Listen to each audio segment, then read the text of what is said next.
Boa noite, oficialmente falando. Tudo jóia? 100% mil por hora? Então, tá bom. Senhores, esse é o vídeo número 2 de um total de 3 vídeos em que estamos falando sobre a colonização inglesa da América, a presença dos ingleses na América. No vídeo passado, comentei com vocês um primeiro ponto, dizendo que os ingleses chegaram tarde à América porque estavam enfrentando problemas internos. Depois nós falamos sobre os corsários que agiam em nome da coroa para pilhar as riquezas que estavam sendo extraídas da América.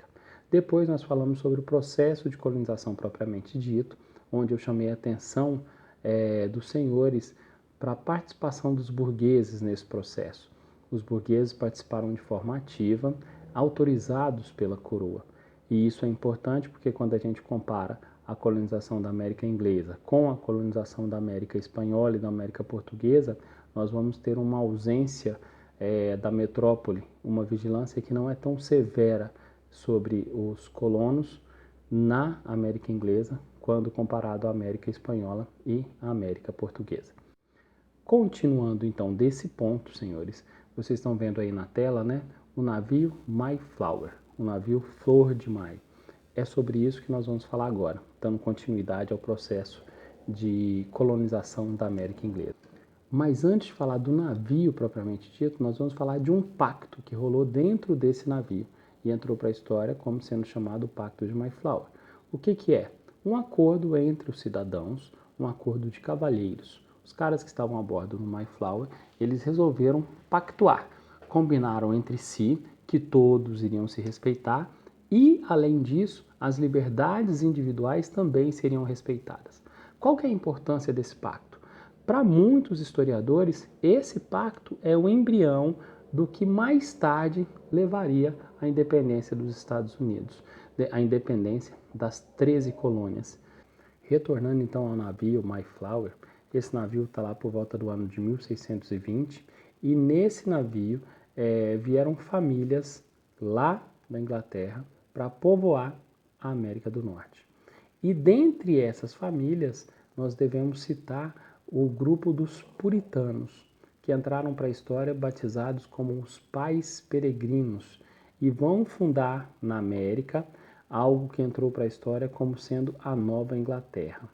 Vamos falar um pouquinho sobre esses puritanos, porque eles são decisivos no processo de ocupação da América do Norte e são decisivos no que vai acontecer, nos destinos que serão trilhados por esses habitantes da América do Norte. Então vamos lá. Quem são os puritanos? Os puritanos, senhores, são os calvinistas que vivem na Inglaterra. Tá, massa, mas quem são os calvinistas? Os calvinistas são os caras que acreditam nas ideias de João Calvino. Ampliando um pouquinho mais o leque.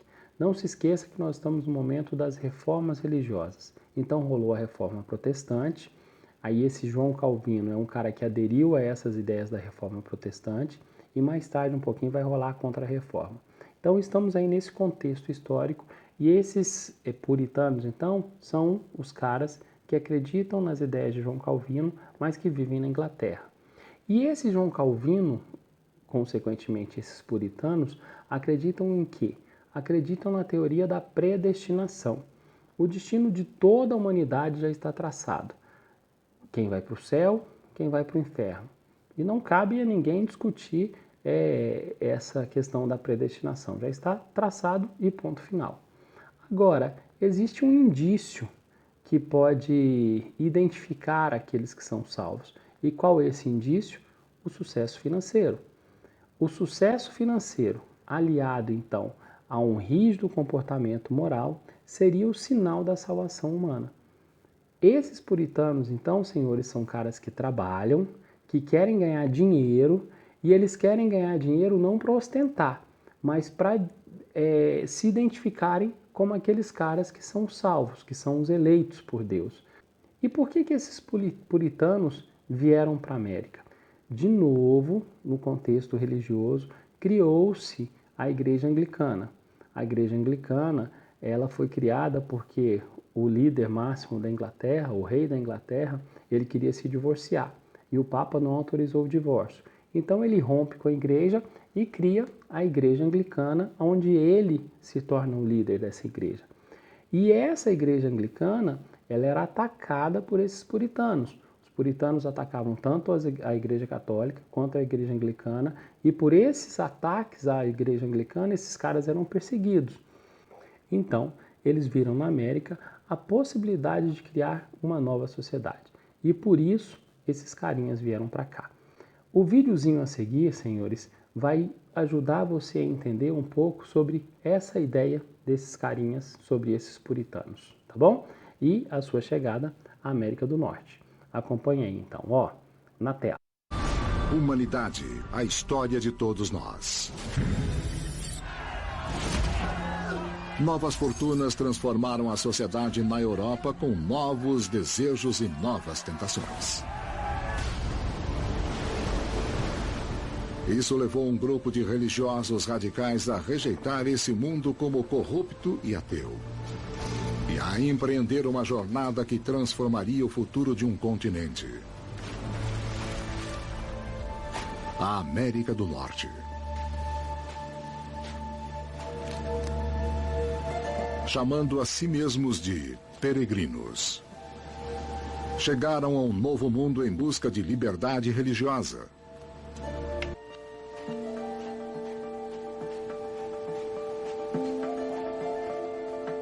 A América representava um quadro em branco porque todos pensavam que era vazia. Mas os peregrinos lutaram muito para sobreviver. Desembarcaram no começo do rigoroso inverno da Nova Inglaterra. Suas plantações fracassaram. Má nutrição, fome, doença.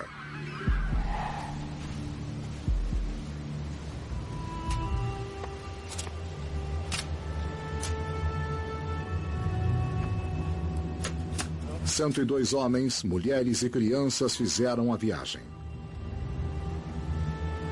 6 meses depois, 50 deles estavam mortos.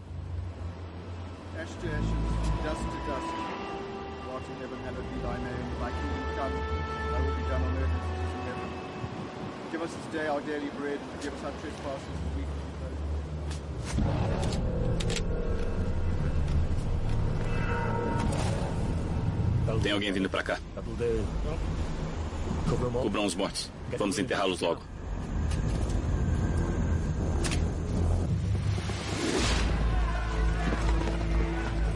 O encontro desses dois mundos logo daria forma ao futuro.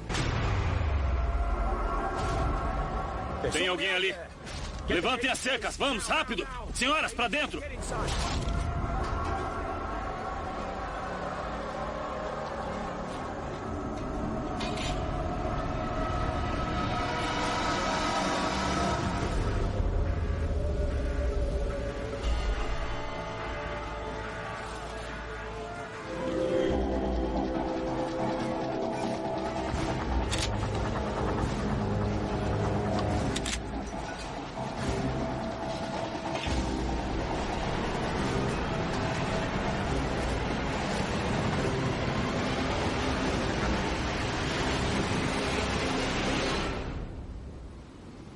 Bem-vindos, ingleses, bem-vindos. A 5.000 quilômetros de casa, o primeiro nativo americano que os peregrinos encontraram falou com eles em sua própria língua.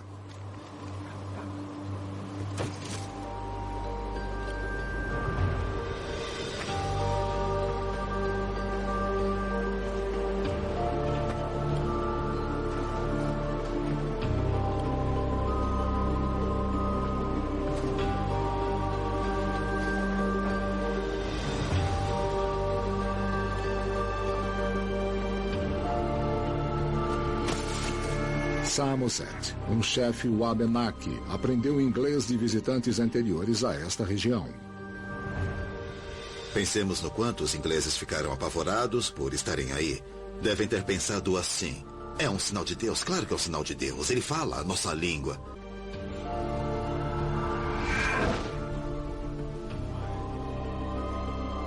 No dia seguinte, Samoset trouxe outro guerreiro que falava inglês. Esquanto. Diplomata e político, o homem ensinaria os peregrinos a sobreviver no novo mundo.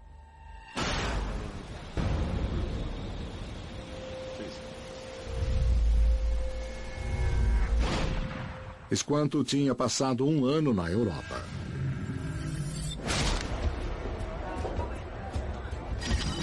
Raptado e vendido como escravo na Espanha, ele conseguiu a liberdade e foi para Londres, onde aprendeu inglês. Contratado como intérprete de comerciantes ingleses, acabou ganhando a chance de voltar para casa.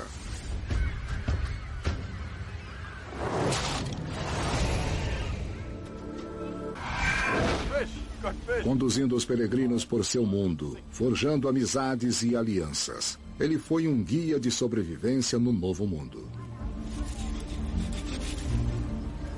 Ensinou a eles o que seu povo aprendeu sozinho em anos. E mostrou uma coisa que nunca viram antes. Milho. Chave de sua sobrevivência e até hoje o mais difundido cultivo agrícola das Américas.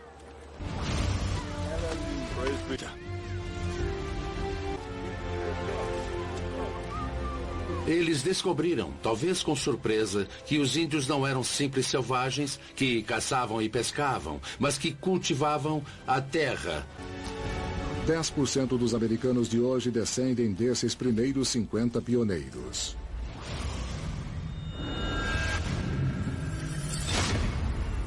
E milhares mais seguirão. Em 100 anos construíram grandes cidades que rivalizaram com as europeias. Humanidade, a história de todos nós. Então, nesse vídeo aí, a gente pôde visualizar, né, como deve ter sido a chegada desses puritanos. E interessante, né, a aliança que foi estabelecida ali com os nativos. Continuando, então, esses puritanos vieram à América. Mas, olha que legal de novo, ó. No vídeo anterior eu falei do mistério de Roanoke. Pedi para que vocês fizessem uma pesquisa. Por falar nisso, quem é que fez? Quem fez deve estar anotado no caderno lá, certo? Gostaram? Acharam interessante? Agora aqui vai uma outra coisa que também é bastante interessante e que está inserida nesse contexto histórico que nós estamos falando aqui. Digite lá no Google, dessa vez você vai digitar o seguinte, ó. As Bruxas de Salem, Revista Galileu.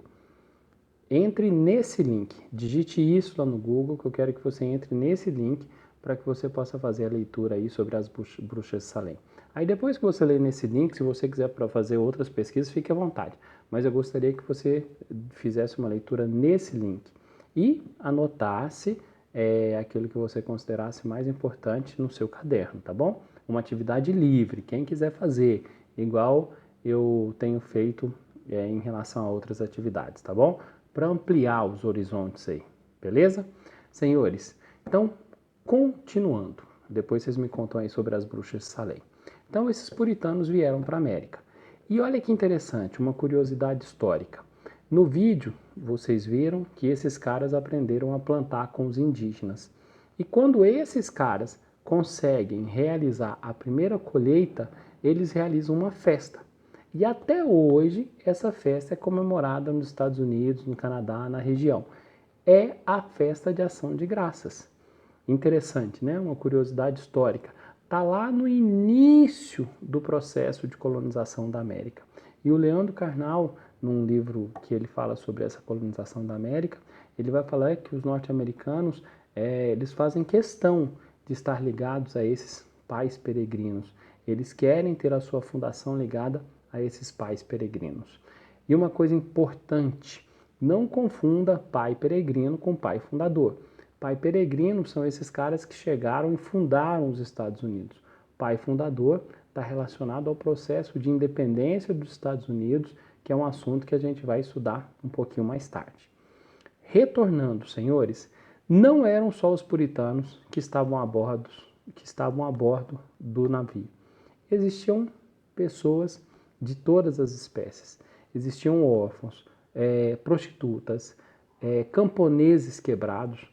Camponeses quebrados por quê? Porque na Inglaterra estava rolando um processo que entrou para a história sendo chamado de cercamento. O próprio nome já diz, cercamento, cercas. As terras onde esses camponeses trabalhavam estavam sendo cercadas e tomadas pelos burgueses. E esses caras, então, não tinham mais terras para poder plantar, para poder sobreviver, e se tornavam miseráveis. E esses miseráveis, então, viam na possibilidade de vir para a Inglaterra, de vir para a América do Norte, a possibilidade de uma mudança de vida, de uma melhora de vida. Então, além desses camponeses quebrados, prostitutas, órfãos, nós ainda temos os famosos degradados, que eram os caras que tinham cometido algum crime lá na Inglaterra e não podiam ficar ali, estavam banidos da sociedade da Inglaterra. E esses caras também foram para a América do Norte. Olha só que interessante, em Sala nós lemos um texto que dizia isso, né? Existe um mito de que para a América do Norte só foram mentes intelectuais e brilhantes e que é por isso que a América do Norte deu certo. Aí no texto que nós lemos em Sala, também escrito pelo Leandro Carnal, ele vai enfatizar a ideia de que não, pessoas de todas as espécies foram para a América do Norte e para a América Portuguesa. As razões do sucesso da América do Norte não estão atreladas às pessoas que foram para lá, ou somente às pessoas que foram para lá, mas estão atreladas principalmente à questão da ausência da vigilância da coroa, como nós falamos em Sala. Mas voltando ao processo de colonização, então esses caras vieram para a América. E esses caras não tinham como pagar a sua viagem. É por isso que vai rolar um negocinho que a história batizou de servidão temporária. Esses caras, eles tinham que trabalhar mais ou menos entre 4 e 7 anos para custear a sua passagem. Alguém que tinha posses pagava a passagem para esses carinhas e esses carinhas, ao chegarem na América, trabalhavam para esses financiadores até que tivessem as suas dívidas quitadas. Servidão temporária. Essa foi uma modalidade de serviço muito presente no início da colonização da América do Norte. Mas beleza, esses caras chegaram por aqui. E chegando por aqui, vai ter início um processo, a formação de algo que a história batizou como sendo as 13 colônias. É importante frisar, eu já mostrei na aula anterior também um mapa, né, que mostrava a América do Norte, loteada ali por várias nações da Europa, e nesse momento da formação das 13 colônias, não eram só os ingleses que estavam por aqui. Nós temos também holandeses, suecos, os franceses, e enfim, algumas colônias desses suecos, desses holandeses, acabaram passando para o poder da Inglaterra, e uma vez que as coisas se organizaram, fundou-se o que a história batizou de 13 colônias. Essas 13 colônias serão divididas em colônias do Sul, colônias do Centro e colônias do Norte. E cada uma dessas colônias, cada uma dessas regiões vai ter as suas próprias particularidades, terão as suas próprias particularidades, as suas próprias características, e essas características, essas particularidades dessas colônias, dessas diferentes regiões onde foram fundadas essas 13 colônias, nós vamos falar na nossa próxima aula, tá bom? Por hoje é só, senhoras e senhores, muitíssimo obrigado pela atenção, deem uma lida no livro lá para você aprofundar um pouquinho mais sobre o assunto, tá joia? E nos vemos no próximo vídeo. Muitíssimo obrigado pela atenção, valeu, fui!